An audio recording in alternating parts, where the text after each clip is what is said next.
परिदेश में एक घमंडी रानी परी रहती थी। कुछ दिनों बाद रानी परी की बेटी की शादी होने वाली थी। रानी परी की बेटी रूबी परी भी अपनी माँ की ही तरह घमंडी और बेरहम थी। माँ, मैं चाहती हूँ कि मेरी शादी बहुत ही अनोखे तरीके से हो, इसीलिए मैंने फैसला किया है कि मैं पृथ्वी पर शादी करूँगी। लेकिन तू पृथ्वी पर किस जगह शादी करना चाहती है बेटी? माँ, मैं पृथ्वी के समुद्र के ऊपर तैरते हुए मंडप में शादी करना चाहती हूँ। अरे वाह, ये आइडिया तो बहुत अच्छा है। उसके बाद दोनों माँ बेटी पृथ्वी के समुद्र के किनारे पहुँच जाती हैं। माँ, इस समंदर में तो कुछ ज्यादा ही मछलियाँ मौजूद हैं। तुम तो जानती हो मुझे मछलियाँ बिल्कुल पसंद नहीं। तू चिंता मत कर बेटी, मैं इन सभी मछलियों को यहाँ से भगा देती हूँ। इतना कहकर रानी परी अपनी जादुई छड़ी की शक्तियों से समुद्र के अंदर मौजूद सभी मछलियों को पानी से बाहर निकालकर समुद्र के किनारे पटकने लगती है। तभी वहाँ कुछ गांव वाले आ जाते हैं। अरे तुम ये क्या कर रही हो? समुद्र की सारी मछलियों को बाहर जमीन पर क्यों फेंक रही हो? इस समुद्र के पानी के ऊपर मेरी बेटी की शादी होने वाली है। मेरी बेटी को मछलियाँ बिल्कुल पसंद नहीं है, इसीलिए मैं सारी मछलियों को बाहर फेंक रही हूँ। लगता है तुम्हारा दिमाग खराब हो गया है। अरे हम सभी गांव वाले समुद्र से मछलियाँ पकड़कर अपना गुजारा करते हैं। अगर तुम सारी मछलियों को बाहर फेंक दोगी तो फिर हम सब मछलियाँ कैसे पकड़ेंगे? देखो, बेकार की बातें करके हमें गुस्सा मत दिलाओ, चुपचाप निकलो यहाँ से। फिर देखते ही देखते रानी परी समुद्र की सारी मछलियों को बाहर निकालकर फेंक देती है। अरे वाह, अब ये समुद्र बहुत अच्छा लग रहा है। तभी रूबी की नजर समुद्र के पास मौजूद गांव के ऊपर पड़ती है।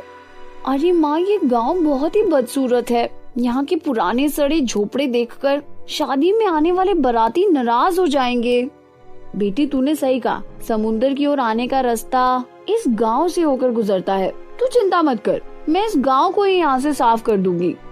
हाँ माँ, ठीक रहेगा, तुम इन सभी झोपड़ियों को तोड़कर फेंक दो। यह सुनकर गांव वालों के होश उड़ जाते हैं। देखो, तुमने समुद्र की सारी मछलियाँ बाहर फेंक दी, हमने बर्दाश्त कर लिया, लेकिन अब तुम हमारे घरों को तोड़ना चाहती हो? हम ये बात बिल्कुल बर्दाश्त नहीं करेंगे। हाँ, तुम दोनों माँ बेटी बहुत ही बुरी हो। हम तुम्हारे अत्याचार बिल्कुल बर्दाश्त नहीं करेंगे। अच्छा, तो ये बात है। ठहर जाओ, अभी तुम सबको मजा चखाती हूँ। उसके बाद रानी परी अपनी जादुई छड़ी घुमाकर वहाँ पर बड़े बड़े हथौड़े प्रकट कर देती है। फिर अगले ही पल बहुत सारे हथौड़े गांव के घरों को तोड़ना शुरू कर देते हैं। थोड़ी ही देर में गांव के सारे घर टूट जाते हैं। अपने घरों की यह हालत देख गांव वालों को बहुत दुख होता है और वह सभी फूट फूट कर रोने लगते हैं। अब तुम सब मेरी बात कान खोलकर सुन लो। जब यहाँ से बारात गुजरेगी, तुम सब सड़क के दोनों तरफ खड़े होकर बारातियों के ऊपर फूल बरसाना। अगर किसी ने भी मेरी बात नहीं मानी तो मैं उसका बुरा हाल करूँगी।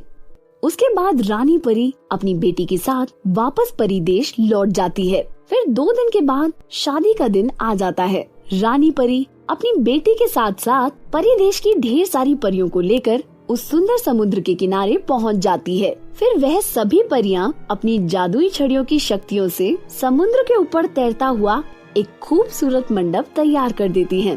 थोड़ी ही देर के बाद वहाँ बारात आ जाती है। बेचारे गांव वाले रानी परी के डर से बारातियों के ऊपर फूल बरसाने लगते हैं। तभी अचानक 2 जादूगरनी बहनें वहाँ प्रकट हो जाती हैं।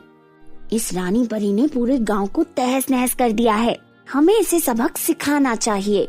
हाँ, रानी परी ने समुद्र की सारी मछलियाँ भी बाहर फेंक दी हैं। चलो चलकर रानी परी के साथ साथ सभी परियों की अकल टिकाने लगाते हैं। फिर वे दोनों बहनें अपनी शक्ति से रानी परी और वहाँ मौजूदा दूसरी परियों की जादुई छड़ियाँ अपने पास खींच लेती हैं।